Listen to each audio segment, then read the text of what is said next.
et bienvenue au Guillemin pour ce nouveau numéro de Cap sur Liège, votre agenda trimestriel.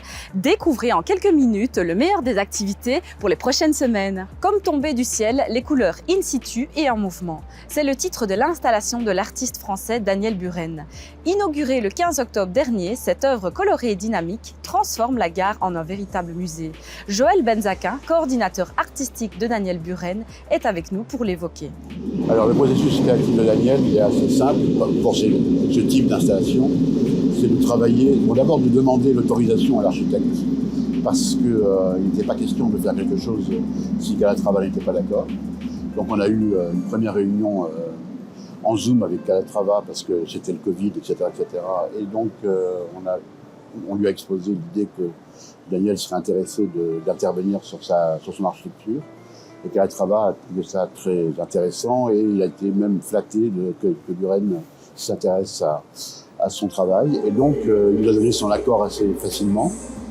Et à partir de là, Daniel Buren a travaillé sur les plans de la gare. Et il a fait toute une série de dessins qui, avec des ordres complètement différents d'ailleurs, qu'il a donné aux commanditaires, si on peut dire, pour leur demander quel était le dessin qu'ils préféraient. Et donc, en discutant avec le commanditaire, parce que ça c'est plutôt moi qui m'en occupe, etc., on a décidé que c'était un dessin en quinconce avec le filtre coloré posé sur la gare. Voilà. Le mouvement, il est pluriel, si on peut dire. Le mouvement, c'est d'abord l'idée que Daniel Buren, tout le travail de Daniel Buren, et la plupart des travaux, sont basés sur l'idée du déplacement. C'est-à-dire que si le public ne se déplace pas dans le travail, eh bien il perd la moitié ou les trois quarts de l'intervention. Donc l'idée d'abord, c'est évidemment de créer une œuvre dans laquelle le public va pouvoir se déplacer et avoir une multitude de points de vue, et chaque fois différents. Et puis c'est aussi évidemment le mouvement de la lumière et de la couleur qui va travailler au fil du temps, au fil du soleil ou non, etc. etc.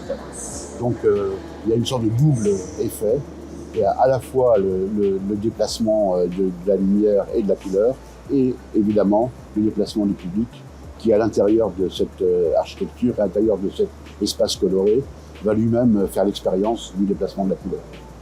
À quelques pas d'ici sera bientôt inaugurée l'exposition événement des prochains mois. Du 21 octobre 2022 au 26 février 2023, le musée de la Boveri et le Louvre présentent l'exposition Collectionneuse Rothschild, mécène et donatrice d'exception. Nous y rejoignons Laura Dombray pour en parler. Alors, cette exposition dévoile les collections exceptionnelles de 9 femmes de la famille Rothschild.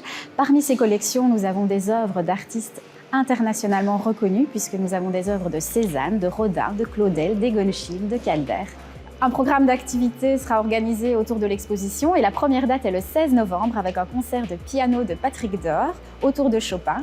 La prochaine grande date sera le 17 décembre avec un grand bal costumé et ensuite nous proposerons un atelier d'écriture poétique mais aussi des visites thématiques, des ateliers avec des visites spécifiques de regards de femmes, historiennes ou encore philosophes. Ça sent bon les croustillons et les laquements le long du boulevard d'Avoie. Comment évoquer l'automne sans vous parler de notre célèbre foire de Liège ?